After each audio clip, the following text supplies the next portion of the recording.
Hello, welcome or welcome back to my YouTube channel. And in this video हम लोग एक one shot करने वाले हैं मॉडर्न फिजिक्स का. This is probably the part 2. और पार्ट 1 के अंदर हमारे पास ब्लैक बॉडी रेडिएशन एंड सारे जितना भी थ्योरी ऑफ रिलेटिविटी है का कॉन्सेप्ट है, रिलेटिव मोशन का कॉन्सेप्ट है वो है. And this is part 2 of one shot video of modern physics. आज की इस वीडियो के अंदर हम देखने वाले हैं about the photo electric affect. Photo electric affect क्या होता है, हम एक ओवरव्यू लेते हैं. सबसे पहले जो फोटो इलेक्ट्रिक अफेक्ट है, सिंपली अगर मैं बात करूँ फोटो इलेक्ट्रिक अफेक्ट क्या है, तो आप समझें एक मेटल प्लेट है यहाँ पे, ठीक है. इस मेटल प्लेट पे मैंने लाइट को मारा, मैंने लाइट को हिट किया और इससे निकलते हैं इलेक्ट्रॉन्स, ठीक है. ये इलेक्ट्रॉन्स लाइट की वजह से निकले हैं, तो मैं इसे बोलती हूँ फोटो इलेक्ट्रॉन्स, ठीक है. ये फोटो इलेक्ट्रॉन्स जाएंगे दूसरी प्लेट पे, जिसको मैं बोलती हूँ कलेक्टिंग प्लेट, और यहाँ से इलेक्ट्रिसिटी प्रोड्यूस होगी. इस अफेक्ट को हम बोलते हैं फोटो इलेक्ट्रिक अफेक्ट, और इससे प्रोड्यूस होता है फोटो इलेक्ट्रिक करंट. सिंपली एक ऐसा कॉन्सेप्ट है जिसके अंदर हम कंसिडर के दो प्लेट्स हैं, ठीक है. ये एक प्लेट है एंड कंसिडर एक और प्लेट है मेरे पास, एक कैथोड है और एक एनोड है. ये मेरी कैथोड है और ये मेरे पास ये एनोड है, ठीक है. लाइट आई और इस पे हिट हुई, ठीक है. इस पे क्या हिट हुए, फोटॉन्स हिट हुए, क्योंकि light is made up of photons. हमें तो बात पता है, फोटॉन्स हिट हुए. उस फोटॉन ने इलेक्ट्रॉन्स, हमारे पास जो मेटल्स होते हैं they are made up of electrons, ठीक है. इलेक्ट्रॉन्स के ऊपर हिट हुए और इलेक्ट्रॉन्स यहाँ से इजेक्ट हो गए, इजेक्ट आउट हो गए. यहाँ पे चार्ज था एनोड के ऊपर, यहाँ पे पॉजिटिव चार्ज था, और कैथोड पे नेगेटिव होता है चार्ज. एनोड पे पॉजिटिव था, ये इलेक्ट्रॉन है, ये उसका अट्रैक्ट हुआ, यहाँ से यहाँ चले गए एनोड पे, और इससे प्रोड्यूस हुई मेरे पास इलेक्ट्रिसिटी, ठीक है. इसमें मैं बोलती हूँ फोटो इलेक्ट्रिक करंट, और इस इफेक्ट को हम बोलते हैं फोटो इलेक्ट्रिक अफेक्ट. यही होता है कि आप प्रोड्यूस करते हैं इलेक्ट्रिसिटी, ठीक है. आप लाइट मार के, आप लाइट को हिट करके आप करंट प्रोड्यूस करें, that is known as photo electric effect, ठीक है. ये बिल्कुल बेसिक डेफिनेशन पढ़ ली. अब हम और चीज़ें इसके बारे में पढ़ने वाले हैं. फर्स्ट हम बात कर लेते हैं वेव्स के ऊपर थोड़ी सी. वेव्स बेसिकली मीडियम पे भी डिपेंड करती है, डायरेक्शन पे भी होती है. बेसिक डिपेंड नहीं कहूँगी, मैं कहूँगी मीडियम के हिसाब से भी हम उसको डिवाइड कर रहे होते हैं, और हम डायरेक्शन के हिसाब से भी उसको डिवाइड कर रहे होते हैं. अगर मैं मीडियम की बात करूँ तो मेरे पास मीडियम की से मेरे पास दो टाइप्स बनती हैं. एक होती है विथ मीडियम, ठीक है. ऐसी वेव्स जो मीडियम में ही ट्रेवल करें उनको हम बोलते हैं मैकेनिकल वेव्स, और इसकी एग्जांपल है जैसे कि साउंड वेव्स हो गई, वाटर वेव्स हो गई. इनको क्या चाहिए, मीडियम की ज़रूरत है ताकि ये ट्रेवल कर पाए. अगर आप एक एग्जांपल लें, आप वैक्यूम में जाएं या आप स्पेस में जाएं, वहाँ पर एयर नहीं है, आप वहाँ पर साउंड अगर प्रोड्यूस करेंगे तो किसी को सुनाई नहीं देगा. क्यों नहीं सुनाई देगा, because sound needs medium to travel, और वहाँ पे मीडियम नहीं है तो साउंड ट्रेवल नहीं कर पाएगा, ठीक है. नेक्स्ट बात करते हैं इलेक्ट्रोमैग्नेटिक वेव्स की. ये ऐसी वेव्स हैं जिनको मीडियम की ज़रूरत ही नहीं होती, they do not need medium. ऐसे को हम बोलते हैं, हमारे पास लाइट एक इलेक्ट्रोमैग्नेटिक वेव है, ठीक है. इसका बनता है इलेक्ट्रोमैग्नेटिक स्पेक्ट्रम बनता है. ये पूरा स्पेक्ट्रम ये रहा. अब आप इसे कैसे याद कर सकते हैं वो मैं अब आपको बताऊंगी. I'm sorry for the disturbance. Okay. उसमें क्या क्या वेव्स आती हैं, radio waves, microwaves, infrared waves, UV waves, X rays, gamma rays. अब आप इसको किस तरीके से याद कर सकते हैं, सबसे बहुत ही आसान एक मिनेमोनिक है. Rahul's mother is visiting uncle Xavier's garden, ठीक है. आप इस मिनेमोनिक को याद कर लें और आप you would be able to learn this electromagnetic spectrum. Rahul's mother is visiting Uncle Xavier's garden. R for radio waves, M for microwaves, I for infrared waves, U for UV rays, X for X rays, G for gamma rays. Simple आप याद करें, Rahul's mother is visiting Uncle Xavier's garden. Just learn this and you will be able to learn the electromagnetic spectrum. ठीक है, एक और बात बताती हूँ, वो ये है कि जैसे से आप स्पेक्ट्रम में आगे जाते जाते हैं, ठीक है, वैसे वैसे आपकी जो एनर्जी है वो इंक्रीज होती है और जो वेवलेंथ है वो कम होती है। अब आपको शायद पता हो, आई रियली होप कि आपको ये बात पता होगी, आपने इतनी फिजिक्स पढ़ी है कि जो एनर्जी है, ठीक है, एंड जो वेवलेंथ है, इनका आपस में इनवर्स का रिलेशन है। अगर आप एनर्जी बढ़ाएंगे तो वेवलेंथ कम होगी, अगर आप वेवलेंथ को बढ़ाएंगे तो एनर्जी कम होगी। एक और बात याद रखिएगा कि जो एनर्जी है, ठीक है, मैं यहाँ लिख लूँ, energy is inversely proportional to wavelength, ठीक है। एक और बात, energy is directly proportional to frequency. ये बात आपको लाजमी पता होनी चाहिए। आप जैसे जैसे फ्रीक्वेंसी बढ़ाएंगे आपकी एनर्जी बढ़ेगी, और अगर एनर्जी बढ़ेगी तो वेवलेंथ कम होगी, ठीक है। ओके, आई होप ये कॉन्सेप्ट समझ आ गया। नेक्स्ट हम बात करते हैं विजिबल रेस के अंदर भी हमारे पास एक स्पेक्ट्रम आता है, उसको बोलते हैं विजिबल वेव स्पेक्ट्रम। और उसके अंदर सिंपल आपकी टेक्निक है विबग्योर। आपको पता होगा विबग्योर क्या है, violet, indigo, blue, green, yellow, orange, red. अब विबग्योर मुझे सीधा लिखना चाहिए था, लेकिन ऐसा नहीं है, आप उल्टा लिखेंगे इसको, ठीक है। अब जैसे से मैंने बोला आगे कि आप ये विजिबल स्पेक्ट्रम है, ठीक है, आप आगे जाते जाएंगे और आपकी जो वेवलेंथ है वो बढ़ती जाएगी। यहाँ पे अगर मैं बात करूँ तो सबसे ज़्यादा जो वेवलेंथ होगी वो किसकी होगी, आप बताएं, रेड की होगी या वॉयलेट की होगी वेवलेंथ, ठीक है। इसमें जो सबसे ज़्यादा, अगर आप विबग्योर को देखेंगे तो हम पहली बात हम उल्टा लिखेंगे इसको, पहले हम रेड से स्टार्ट करेंगे और एंड हम वॉयलेट पे करेंगे। नेक्स्ट थिंग, इसमें सबसे ज़्यादा जो वेवलेंथ है वो होती है रेड की सबसे ज़्यादा वेवलेंथ होती है अप्रॉक्सीमेटली 700 से 750 नैनोमीटर। उसके बाद सबसे कम वेवलेंथ किसकी होती है, वॉयलेट की होती है। मैं बात करूँ सबसे ज़्यादा जो एनर्जी है वो किसकी होती है, तो एनर्जी वॉयलेट की सबसे ज़्यादा होती है और एनर्जी रेड की सबसे कम होती है। अभी कैसे चल रहा है, रेड के पास सबसे ज़्यादा वेवलेंथ है तो एनर्जी सबसे कम वहीं होगी। तो अब जैसे जैसे हम आगे जाएंगे तो वेवलेंथ क्या हो रही है, कम हो रही है, ठीक है, और एनर्जी जो है वो बढ़ रही है। ये कॉन्सेप्ट चल रहा है यहाँ पे, ठीक है। विजिबल रेस के अंदर विबग्योर है, विबग्योर के अंदर वॉयलेट की जो एनर्जी है सबसे ज़्यादा है, ठीक है। ये था विजिबल स्पेक्ट्रम के बारे में, ठीक है। नेक्स्ट हम बात करते हैं, ओके, ये फोटो इलेक्ट्रिक इफेक्ट के बारे में ही सारे कॉन्सेप्ट्स हैं। अब हमने अभी देखा था फोटो इलेक्ट्रिक इफेक्ट में क्या होता है कि आपके पास एक प्लेट है, आप लाइट उस पर हिट करते हैं और इलेक्ट्रॉन जो है वो इजेक्ट आउट हो जाते हैं एट अ सूटेबल फ्रीक्वेंसी, ठीक है। अब वर्क फंक्शन क्या चाहिए, एक एनर्जी, जाहिर सी बात है, जब मैं एक इलेक्ट्रॉन को निकाल रही हूँ, इजेक्ट आउट करवा रही हूँ, तो जो मेरा फोटोन है वो एक एनर्जी दे रहा है, ठीक है। वो एनर्जी कितनी होनी चाहिए कि जो एक इलेक्ट्रॉन है वो मेटल से रिमूव हो जाए, ठीक है। उस एनर्जी को हम बोलते हैं वर्क फंक्शन।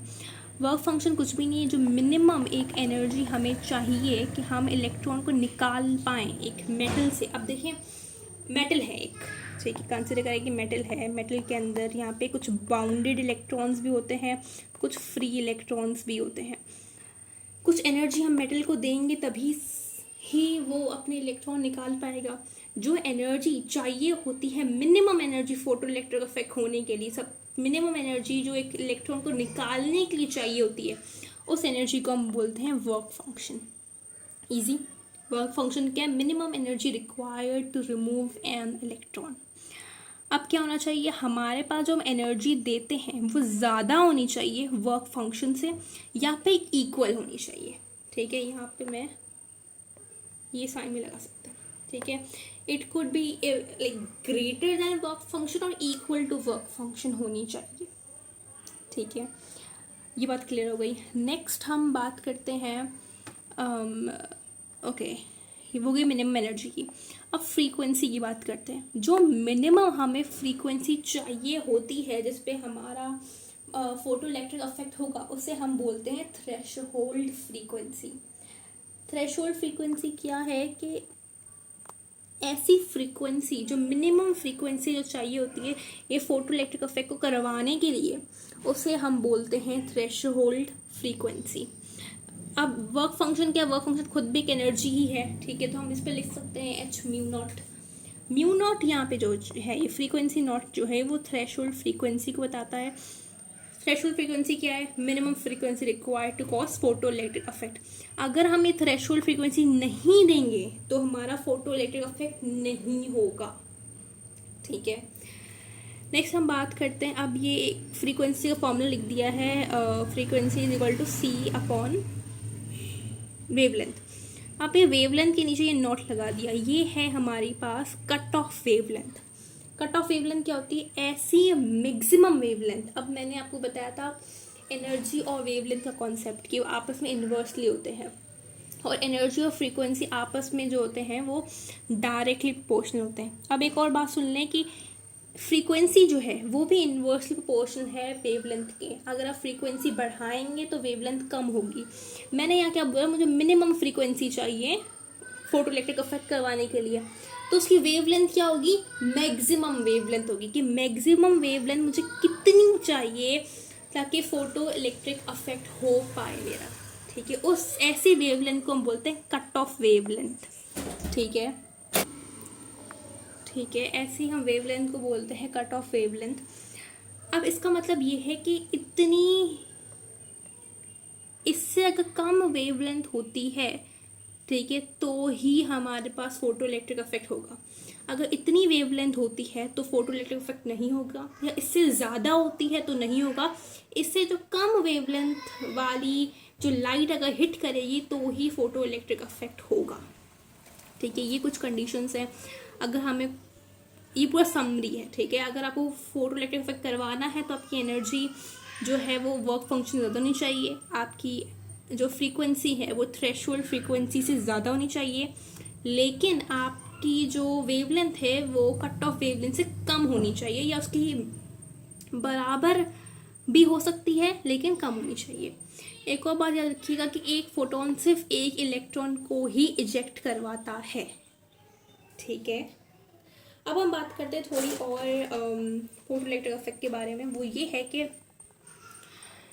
फॉर इंस्टेंस एक फोटोन आया एनर्जी का, इसकी एनर्जी थी 10 इलेक्ट्रॉन वोल्ट, वर्क फंक्शन था 4 इलेक्ट्रॉन वोल्ट, तो कितनी बची 6 इलेक्ट्रॉन वोल्ट। अब मेरे पास जो 6 इलेक्ट्रॉन वोल्ट है वो कहाँ गई, उससे उससे बेसिकली वो क्या बनती, 6 इलेक्ट्रॉन वोल्ट मेरे पास काइनेटिक एनर्जी है इलेक्ट्रॉन की। अब ये क्या है, जिसकी वजह से इलेक्ट्रॉन जो मूव करेगा उस एनर्जी को मैं बोलती हूँ काइनेटिक एनर्जी ऑफ इलेक्ट्रॉन। मेरे पास वर्क फंक्शन तो हो गया था, ठीक है। मेरे पास 10 इलेक्ट्रॉन वोल्ट आई थी, इसका 4 इलेक्ट्रॉन वोल्ट तो मेरे पास वर्क फंक्शन था। बाकी क्या बचा मेरे पास बचा था वर्क फंक्शन। तो वर्क फंक्शन जो है,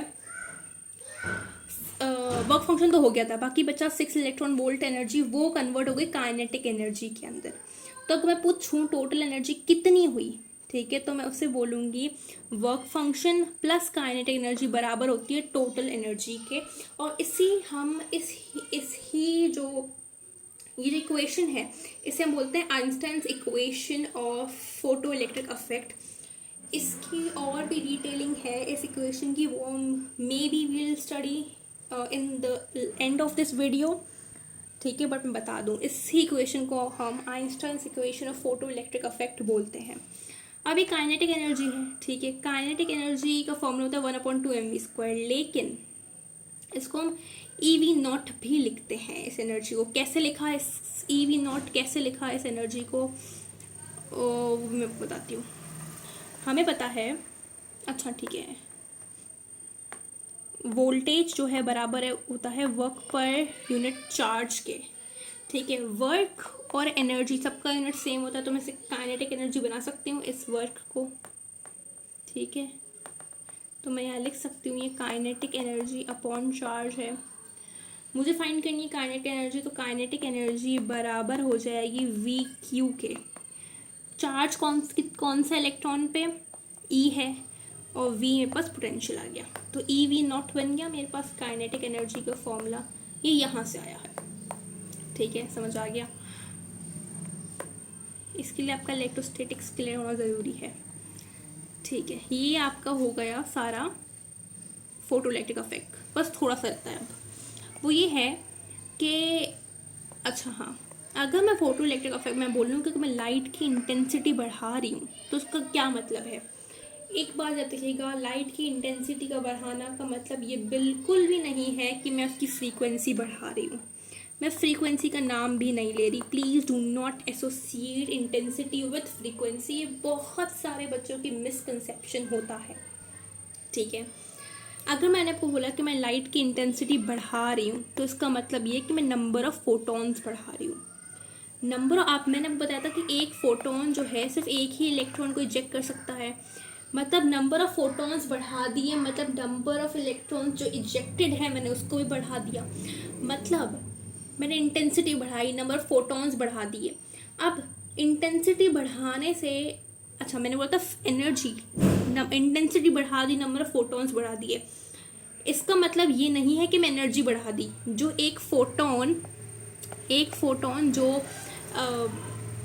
एक पर्टिकुलर एनर्जी कैरी कर रहा था वो सेम ही होगी, ठीक है। एक फोटोन जो एक एनर्जी, फॉर एग्जांपल एनर्जी जो कैरी कर रहा था वो सेम ही होगी, इट विल रिमेन सेम, वो चेंज नहीं होगी, ठीक है। नंबर ऑफ फोटोन बढ़ाने से नंबर ऑफ इलेक्ट्रॉन जो इजेक्ट हो रहे थे वो बढ़ गए, जिसकी वजह से फोटो इलेक्ट्रिक करंट जो है वो इंक्रीज हो गया, ठीक है। इंटेंसिटी बढ़ाई, इंटेंसिटी बढ़ाने से एनर्जी पे कोई असर नहीं आता, ना ही फ्रीक्वेंसी पे आता है। इंटेंसिटी बढ़ाने से नंबर ऑफ फोटॉन्स बढ़ गए, एनर्जी सेम ही रही, और उससे फोटो इलेक्ट्रिक करंट इंक्रीज हो गया मेरे पास, ठीक है। ये बात हो गई। अच्छा एक और बात, हाँ, अगर I don't have space, okay I explain it here. Consider एक प्लेट है मेरे पास, ठीक है, एक लाइट आ रही है मेरे पास, ये प्लेट है मेरे पास, एक लाइट आ रही है, एक इस डायरेक्शन से एक लाइट आ रही है मेरे पास, इस डायरेक्शन से। आप मुझे बताएं किसकी इंटेंसिटी ज़्यादा होगी, ठीक है, किस लाइट की मतलब मैं बोलूँ जो ज़्यादा असरदार होगी लाइट, वो कौन सी होगी, ये वाली होगी। क्यों? क्योंकि इसका डिस्टेंस बहुत ज़्यादा, तो इंटेंसिटी कम होगी, नंबर ऑफ फोटोन थोड़े वेस्ट भी हो गए, लेकिन इसके अंदर नहीं होंगे। तो इससे हमें ये एक रिलेशन पता चलता है कि जो इंटेंसिटी है, ठीक है, वो इन्वर्सली प्रोपोर्शनल है डिस्टेंस के स्क्वायर से। आप इंटेंसिटी बढ़ाओगे तो डिस्टेंस कम हो जाएगा, आप डिस्टेंस को बढ़ाओगे मतलब डिस्टेंस बढ़ाया तो इंटेंसिटी आपकी कम हो जाएगी, ठीक है, स्क्वायर टाइम्स। ये एक कॉन्सेप्ट है, ठीक है, ऑलमोस्ट हमारा हो चुका है, ठीक है। एक और कॉन्सेप्ट पढ़ लेते हैं, वो ये है कि यहाँ पे जो लाइट आ रही होती है वो कौन सी लाइट आती है, यूवी रेज आते हैं, जो हमें कहाँ से मिलते हैं, सन से मिल रहे होते हैं। ये बहुत इंपॉर्टेंट है, यूवी रेज होते हैं। नेक्स्ट बात करते हैं स्टॉपिंग पोटेंशियल की। अब स्टॉपिंग पोटेंशियल क्या है, बेसिकली जो minimum amount of negative potential, for instance आपका एक इलेक्ट्रॉन आ रहा था, ठीक है, मैं अगर कहाँ समझाऊँ, आई एम सॉरी, मैंने सब लिख के रखा है तो इट माइट गेट डिफ़िकल्ट, ठीक है, ठीक है। फॉर इंस्टेंस मैं समझती हूँ यहाँ पे मेरे पास कैथोड है, ठीक है, और मेरे पास ये रहा एनोड। इस एनोड को मैं बोलती हूँ collecting plate. I am sorry, बहुत ही बड़ी राइटिंग में लिख दिया मैंने, कम कर देते हैं। ये मेरे पास है कलेक्टिंग प्लेट, ठीक है। मैंने क्या कर दिया, मैंने रिवर्स कर दिया। मुझे फोटो इलेक्ट्रिक इफेक्ट नहीं करना, मुझे बंद करना है, मैंने रिवर्स कर दिया, इसको नेगेटिव कर दिया, इसको पॉजिटिव कर दिया। इलेक्ट्रॉन क्या था, इलेक्ट्रॉन तो मेरे पास यहाँ आ रहा था, ये लाइट पे हिट हुई, इलेक्ट्रॉन यहाँ आ रहा था, ठीक है, इलेक्ट्रॉन के ऊपर नेगेटिव चार्ज। अब मैं क्या करूँगी, इस जो एनोड का जो पोटेंशियल है उसको इंक्रीज़ कर दूँगी। मैं इतना इंक्रीज़ कर दूँगी जो नेगेटिव वाला इलेक्ट्रॉन है वो इस पर आ ही नहीं पाएगा। क्यों? नेगेटिव तो रिपेल करेंगे, तो इलेक्ट्रॉन आना बंद हो जाएंगे कलेक्टिंग प्लेट पे, तो मेरे पास फोटो इलेक्ट्रिक इफेक्ट भी बंद हो जाएगा और फोटो इलेक्ट्रिक करंट भी बंद हो जाएगा।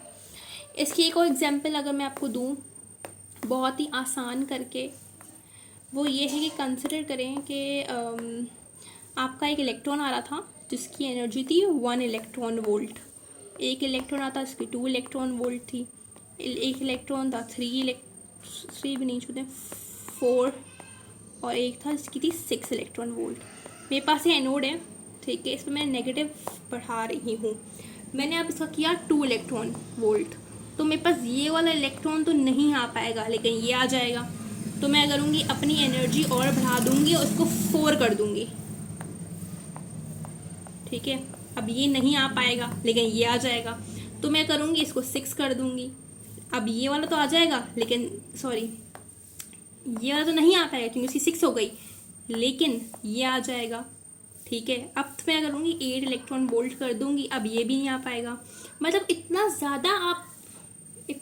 ज़्यादा पोटेंशियल बढ़ा दें कि इलेक्ट्रॉन अब आ ना पाए इस कलेक्टिंग प्लेट पे, ताकि फोटो इलेक्ट्रिक इफेक्ट बंद हो जाए, फोटो इलेक्ट्रिक करंट आपका बंद हो जाए, इसको हम बोलते हैं स्टॉपिंग पोटेंशियल, ठीक है।